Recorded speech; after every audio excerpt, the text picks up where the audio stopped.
Once upon a time, there was a kind man called Tony who promised that if he ever became Fairy King, life would be fair and just for everyone. Then one day, his dream came true. But as soon as the doors of number 10 closed behind him, he broke his promise, and all the little fairies thought he was wicked.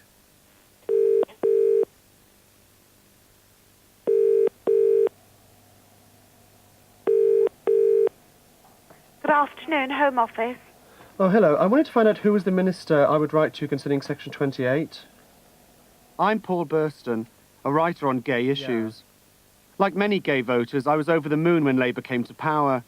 Okay. After 18 years of Tory family values, it looked as if lesbians and gay men finally had a government which recognised their needs. After all, New Labour had done so much to court the gay vote. Labour promised to end the ban on lesbians and gay men serving in the armed forces. So why are they fighting in the European Court to uphold it? When they brought in tough new laws on race-hate crimes, why didn't they include homophobic crimes? Why have they done little to combat anti-gay bullying in school? It shall be a government rooted in strong values. Modern, forward-looking, utterly in tune with the times and instincts of today's Britain. One promise they have kept is a free vote on the lowering of the age of consent, which is about to go to the Lords. Still, the Blair government continues to play the traditional family values card, a trick they seem to have picked up from the Tories. And how ironic that this should come at a time when gay politicians are falling out of the closet left, right, and centre-left. And despite moving to lower the age of consent, they've done nothing about Section 28.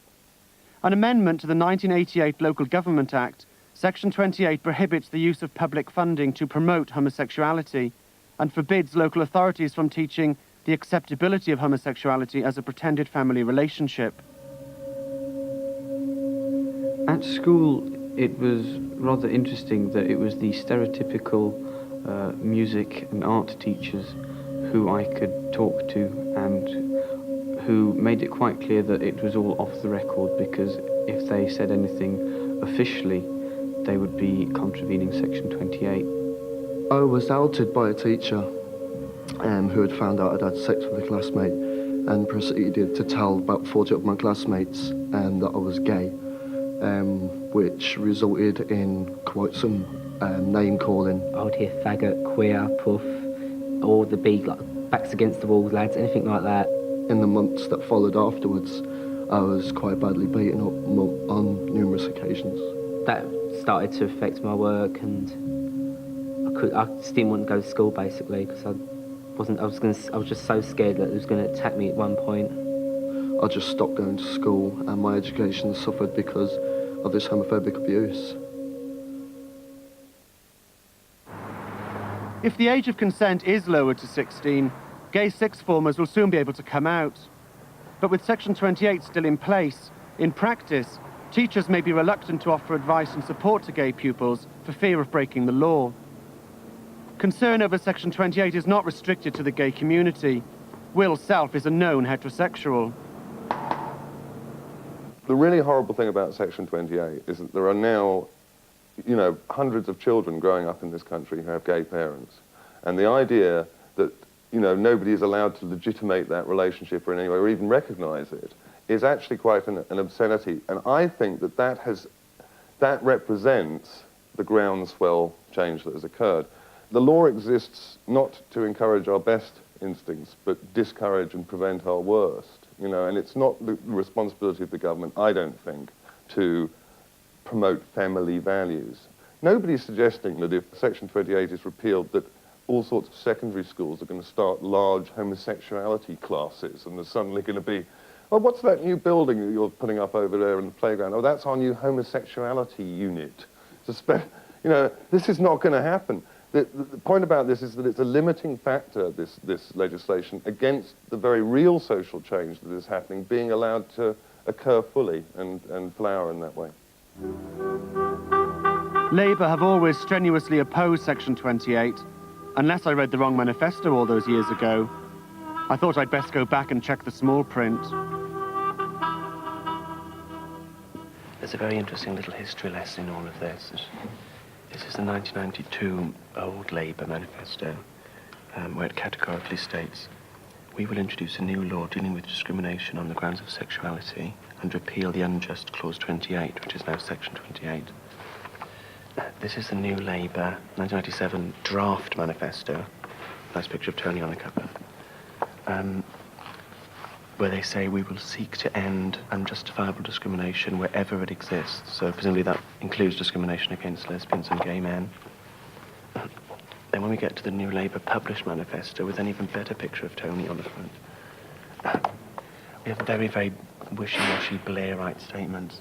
Our values are the same, the equal worth of all, with no one cast aside. Now, the architect of this manifesto was somebody called Peter Mandelson. There is now a deadly virus which anyone can catch from sex with an infected person. Section 28 came at the height of the AIDS panic, when sex was more dangerous than a cruise on the Titanic. Many lesbians and gay men believe it's the most pernicious law ever passed, that it's adding to pressures which lead 1 in 5 gay teenagers to attempt suicide. So protect yourself. It sparked angry gay protests, the likes of which had never been seen in Britain. The news at 5:45 with Alistair Stewart. Gay rights demonstrators have caused uproar in the House of Lords within the last half hour. The Lords had just passed a bill which would make it illegal to promote homosexuality. 3 women grabbed ropes and abseiled down into the chamber. Astonished peers stood and watched as they chanted homosexual rights slogans. And there on the front line was Labour. The gay community took Labour at their word then. I come here to say that we reject utterly and totally the prejudice on which Clause 28 is based. And I'm going to carry on fighting in Parliament and out of Parliament until this wretched clause is scratched from the statute book once for all. Thank you. For many of us who lived through those years, Labour seemed to offer the only way out. Parliamentary sketch writer Matthew Parris knows a thing or two about homosexuals in Parliament. He agrees that New Labour won't go down as the champion of gay rights. I don't think that events in the news or personalities in the news were the reason why Labour backed off from repealing Clause 28 this time. I doubt whether anything difficult was going to be put into the Queen's speech, partly because of the huge battle between the Lords and the Commons that Labour are anticipating. Now, the last thing they wanted would be for that battle to be about Clause 28, where they would be afraid, I think wrongly, that the public would support the Lords against the Commons, and because the Lords will probably take a reactionary view. You know, recently we had George Michael on Parkinson joking about being called cottaging, and the Sun saying that it loves gays now, and they seem to think that the society is a lot more resistant to change than it perhaps is. But this isn't a problem with New Labour, this is a problem with politicians. All politicians are morally overcautious. All politicians live in fear of various things they can remember, of walking up garden paths and being berated by men in string vests with tattoos. And they tend to think that and some of the opinions they see in tabloid newspapers represents what the public really think. The terrific fear of the British people by the British political classes, and a failure to understand that the British people as a mass are on the whole pretty tolerant. A recent opinion poll showed that the majority of British voters were happy to be represented by lesbian and gay MPs. Another survey showed that 3/4 of Telegraph readers believe that gay marriage will be legal for the next generation. And even the dear old Sun came out in favour of men what have sex with men. The campaign in the Lords against the lowering of the age of consent is being led by Baroness Young, and she's vigorously opposed to repealing Section 28. Why was Section 28 first introduced? It was introduced into the 1988 Education Act because I think a number of parents were very concerned, particularly parents of primary school children, that they were being taught about homosexuality and lesbianism. And they felt this was quite unsuitable. Do you believe Section 28 still has a place 10 years on? Well, there is no doubt that the profile of gay politics and lesbian politics has increased. And of course, the more that you talk about it and encourage children to think that this is just an alternative lifestyle, the more that you will get it. I stand absolutely by what I said. I think I speak for a lot of responsible parents, mothers in particular, who are very concerned about what their children should be taught. And teachers are also concerned. And I think that you will find that responsible mothers and fathers don't wish their children to be taught at a very young age about homosexuality and lesbianism. But not everyone in the House of Lords is a supporter of Section 28. Lord Tope is the Lib Dem spokesman for education. What would you say were the implications of Section 28 of the Local Government Act for young lesbians and gay men in particular? I think it has enormous symbolic importance. It's like government saying that they don't approve of homosexuality, and I think we can't underestimate the symbolic importance of that. It also talks about promoting homosexuality. It's basically like promoting the Communist Party and subverting young people so that they become homosexuals. It's just a whole symbolic importance, a whole misunderstanding of the issue, and really the sooner it is done away with, and until it is done away with, I don't think we're really going to change the climate. That's why it's important. Could we talk a little bit about the extent of homophobic bullying in schools? Well, I advertised in the gay press back in August for young people to write to me about their experiences of homophobic bullying, and I must say I was amazed at the response I got. There's one here from a 15-year-old comprehensive school pupil from St Albans. And he says, "I keep getting into fights as I can't go on letting myself be hit. My parents keep asking me why I attract trouble, but I can't tell them. I don't think they'd understand. I think they would throw me out or put me in a home. I lost interest in my schoolwork and making friends when I turned 13. I don't care about exams or jobs, and I definitely hate school and take every chance to be sick or miss lessons. I get a lot of support from the gay teenage group. If it wasn't for the group, it's very likely that I would end my life. Sorry." And these are youngsters growing up in the year in which we celebrate the 50th anniversary of the Declaration of Human Rights. They haven't actually got their human rights in this country. And this is happening at a time when more and more of our politicians are openly gay. I wanted to ask New Labour when they plan to deliver on all their promises to the gay vote.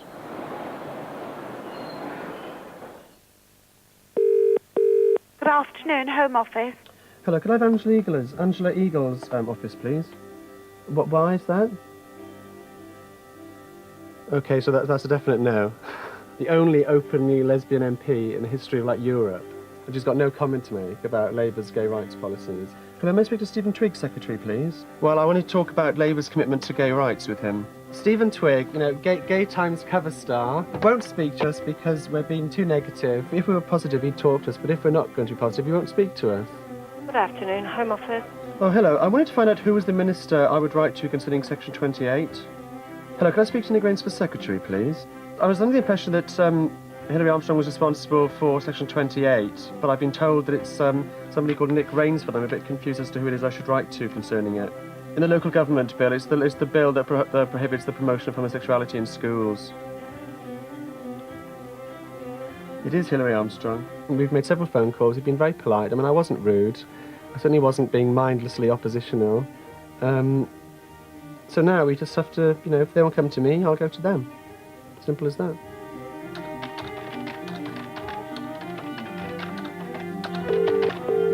Culture, Media and Sport. Could I speak to Chris Smith's office, please? I wrote to him recently concerning Labour's commitment to gay rights. And my name is Paul Burston. And I wanted to see whether you got my letter. Hi, can I speak to Jack Straw's office, please? I wanted to write to the minister concerned concerning Section 28. And where would I write care of?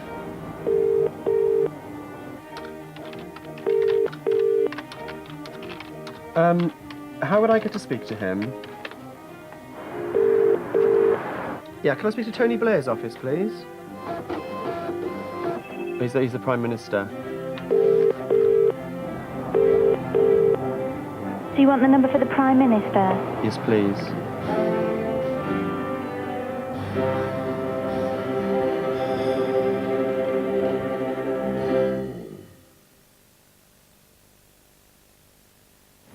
62, check, choke.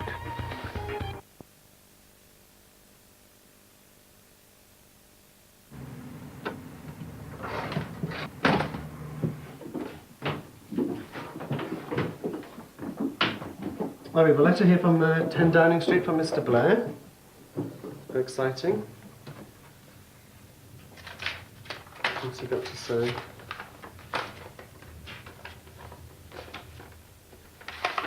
Dear Mr. Burston, thank you for your letter of 26 November. I have passed on your correspondence to the Chief Press Officer in the Home Office and you should receive a reply shortly. Lucy McNeil. What does shortly mean? I'm not quite sure. Politician's answer, I think, really, you know. Could mean 2 weeks, could mean 6 months. See what happens next, I guess. I used to think that New Labour meant a new Britain in which lesbians and gay men were treated equally. Now I'm not so sure. I watched the unveiling of a memorial to Oscar Wilde. 100 years after his conviction for the exclusively gay crime of gross indecency, this law is still in place. The government were urged to throw it out during the age of consent debate, but chose not to. I don't think, frankly, in any age of consent law that you simply need to mention gender. You just talk about consent. I think because when people go on about, oh, well, if you allow 16-year-old boys, you know, what about some nasty, purulent, suppurating 60-year-old man putting his hands all over him? You say, well, that wouldn't be an act of consent. It's, you know, consent is consent is consent. And then there's this nonsensical idea, oh, but boys mature more slowly than girls. Yeah. Well, do they? I mean, you're going to put that on the legislative book just because we think they do. Does that mean in a ram raiding case, and where a girl and a boy drive into a shop, the girl gets 6 months more in prison than the boy because she's matured more quickly? Well, it's drivel. You can't possibly have statutes on the basis of such ludicrous prejudice. And it is due to Oscar Wilde in many ways. Chris Smith was once an outspoken crusader for gay rights. He's now the first openly gay cabinet minister. Perhaps he could make the government's position clear to me. And I'm going to carry on fighting in Parliament and out of Parliament until this wretched clause is struck from the statute once for all. Thank you. There's been a lot of stuff in the papers lately about the government shelving the repealing of Section 28. What would you say to people who are sort of feeling a bit let down? Or? No, we stand very firmly by what we said prior to the election and during the election. Free vote on the age of consent and the repeal in due course of Section 28. We need the appropriate legislation to be able to do that with, and that hasn't yet made itself available, but it will. And are there plans to sort of sort out things like, you know, employment rights for gay people and partnership rights and so on? There's a big agenda there, and it's one that we want to take very much step by step. We, as I say, said some very firm things during the election campaign. We're in the process of fulfilling those commitments. The message from Labour seems to be, these things take time. Leave it to us and we'll come through in the end. But in the meantime, more teenage lives are being damaged as a result of Section 28. There are gay teenagers, there are gay children. They've got to feel that they're not outcasts, that there's nothing wrong with them. And that's where schools have got to help. If you get bullied enough, you will eventually break, if not mentally, which could lead on to all sorts of depression and suicide. Then it hurts you to such an extent that you will not trust anybody again, and no one should have to go through that. But what can schools do? Section 28 is so confusing, many teachers feel their hands are tied. I think the care of the young is always an important matter, and I think one needs to think very carefully about children and what is in their best interests. But one has actually to look at the majority of children, what is in their best interests. And I think that it is the job of responsible people in public life to support good parents in what they're trying to do. That's what I'm trying to do. In a matter of days, Baroness Young will oppose the lowering of the age of consent in the Lords. Just 8 months ago, the Lords threw out a Commons amendment equalising the age of consent with arguments like these. In fact, of course, on the issue of equality, we have had sexual equality since 1995, when it became legal for men and women to indulge in anal intercourse from the age of 18. If by law we protect motorcyclists from head injury, we must give thought to protecting the sexually active from anal injury.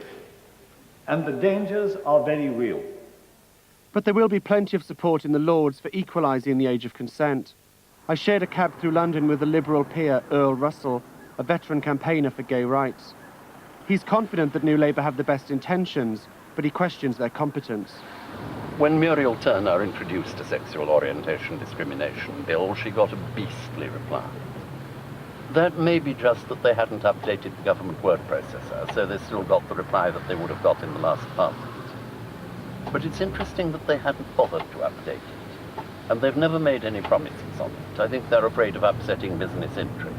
What do you think is the government's position on Section 28, and how likely do you think it is that we will see it repealed?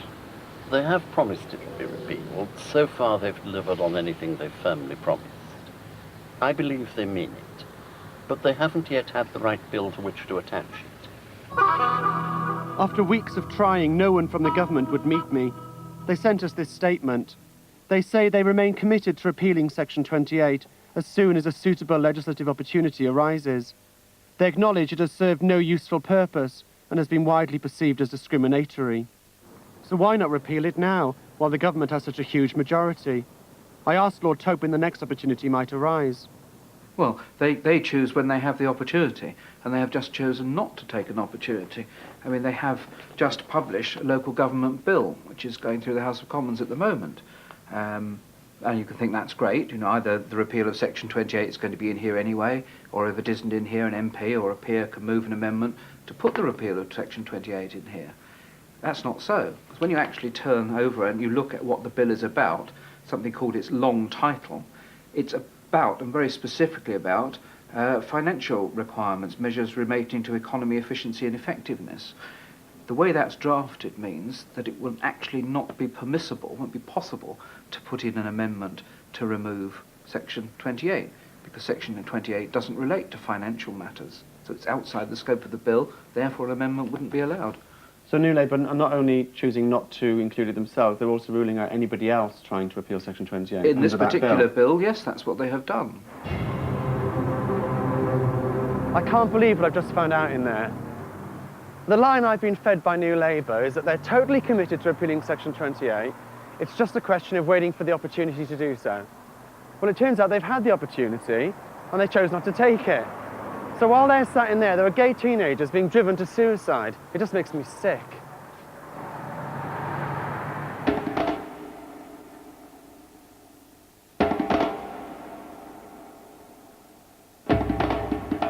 In the end, New Labour will be judged by what they do, not by what they say they'll do.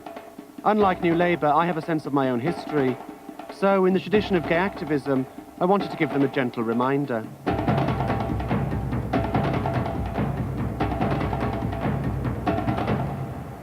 Nearly 2 years in power, and still Section 28 is with us. Why?